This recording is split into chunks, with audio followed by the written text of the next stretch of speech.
What's going on, everybody? Welcome back to G-Maya's World, and right now what we're going to be talking about is some secrets in Madden 22 Ultimate Team you probably didn't know about, but it's probably going to help you to understand a lot of the ridiculousness that you've been going through within the game. So if you're new to the channel, go ahead, drop a like. We're going to be looking for about, I would say, 109.3 likes. You know what I'm saying? 109.3 is probably the right thing. The first person to write that in the comments will get that comment pinned.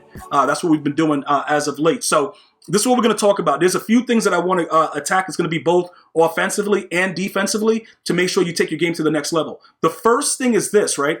Is it smart to keep post-ups as guards? Now, regardless of what anyone tells you, this has been a systematical thing that's been going on for a while in Madden. Ever since they changed everything in like Madden 20, you know, having two post-ups actually does a lot for your team.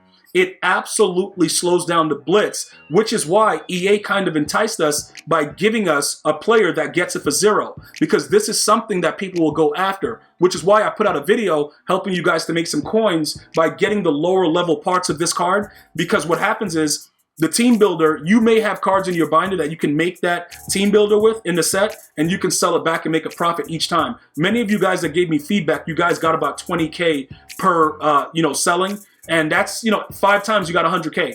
But again, you would have had to have a lot of these cards that you get from grinding the game in your binder. For those of you guys that don't grind the game and you're just looking for magical ways to do it, there is no magical way to get stuff. EA is a business that's looking to make money. So you can grind no money spent, but at some point you're going to have to spend something if you're not willing to grind the game itself. So look, when you look at the fact that he gets this with 0 AP, this is something that you really need to focus on. Now, is every player created equal as far as the way that they actually perform in the game? We all know that that's a lie, right? Because it doesn't really matter if I get a 99 right guard that gets post up versus Robert Hunt. They're going to both do the same things. They're going to both run upfield and not block anyone on random plays, or they're going to get pancaked by it like a safety. The game is very, very random. So that's not unusual.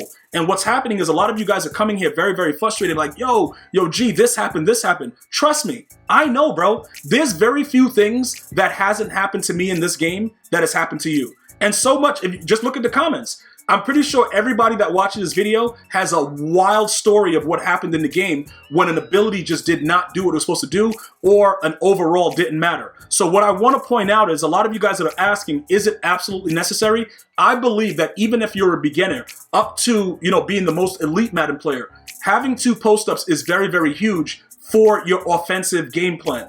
Because if you can't afford the other ones, it won't really matter. These 2 guys will help slow down the blitz, no matter what type of blitz, the 6-1, the 3-3-5 wide, audible down, whatever it is, that will slow it down, all right? The next thing that's a secret that a lot of you guys probably don't understand, Secure Protector, although it doesn't show anything about having anything to do with the run game, it actually does help in the run game. The only reason, right, that we've been experimenting with something else and we've been looking at Nasty Streak is because this causes maximum rage when your opponent actually presses the R2 button and sees your abilities. Because when you're on defense and you see Nasty Streaks, you know you're getting pancaked at least twice a game or more. And if the guy is a psycho and he's running play action, you're just done. Because it's going to work very, very well for your opponent, but it will never work the same way for you. But again, this may help you win a game if you need to run the ball in, or at the goal line, it's like 4th and inches, and you want to do the fullback dive, and you got a Nasty Streak out there, and you may get that key block, because it does help, especially on run commits, to help pick up the block. So if you were to go Secure Protector, the only advantage is that this is more geared towards locking up Edge Threat Elite. So you may notice a lot of players having that, but just having Secure Protector is not full, overall protection. See, this, it's a dual thing. This right here, it helps in the run game, but it's not really guaranteed. It's not something that's absolutely going to happen every single time. So because of that, it makes it a little bit more like, look at me. Do you want to do that?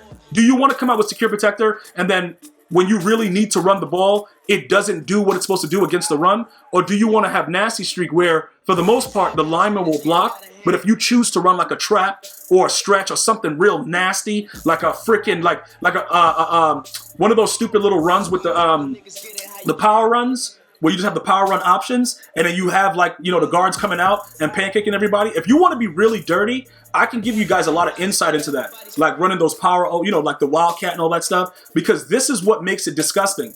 Because most people are going to run the meta anyway, the 245 nickel and stuff like that. So this is just used primarily because you definitely get the dual effect. This one, not guaranteed to give you the dual effect. So regardless of how it runs, this creates more fear because you know when they make contact in the open field, it's a pancake. The corners and the safeties are getting pancaked. Unless it's a user with out of my way. Then it kind of, both of them light up and it kind of gets stupid and they may get a tackle. All right, I wanted to point that out. Now, finally, this is something very, very important that I want all of you guys to understand. And we actually streamed earlier and discovered it together. Abilities change and they're tuned daily. What do I mean by that? That means that right now, since they dropped the KJB and they dropped the Reggie White with the, they get the double or nothings for one, EA Sports is playing around with the factors that some days Edge Threat Elite might scream, and then some days double or nothing.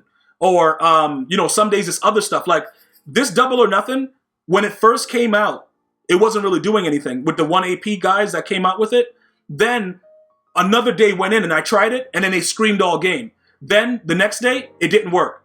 I went back to Edge Threat Elite. What's happening is this. I'm going to ask you guys to try this experiment because I just did it today. I took off double or nothing after using it and showing you guys because I went through a first game and nobody got pressure. I took it off and I simply went and put Edge Threat Elite back on. Everybody screamed. Immediately. Dudes are running in. Everybody's running in.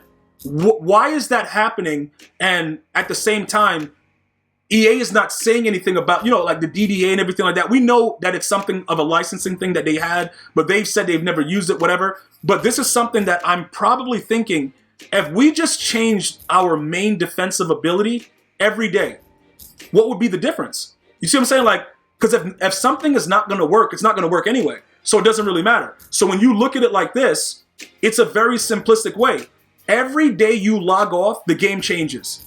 No matter what anybody says. And we've seen it in person. I see you guys mostly every morning right here at G Myers World. So like I said, if you haven't subbed, go ahead and do it. And we look at stuff and we try to experiment because we've been doing this for so long. Since they added all these stupid abilities and everything going on within the game, they've been doing different things to make the reactions different. And we have to figure out what is going on. So what we're going to try for every day now, we're going to adjust our main defensive ability because it worked today. And let me show you what happened really, really quickly as proof of what just happened. We were just playing Weekend League and we lost our first game because we couldn't do anything.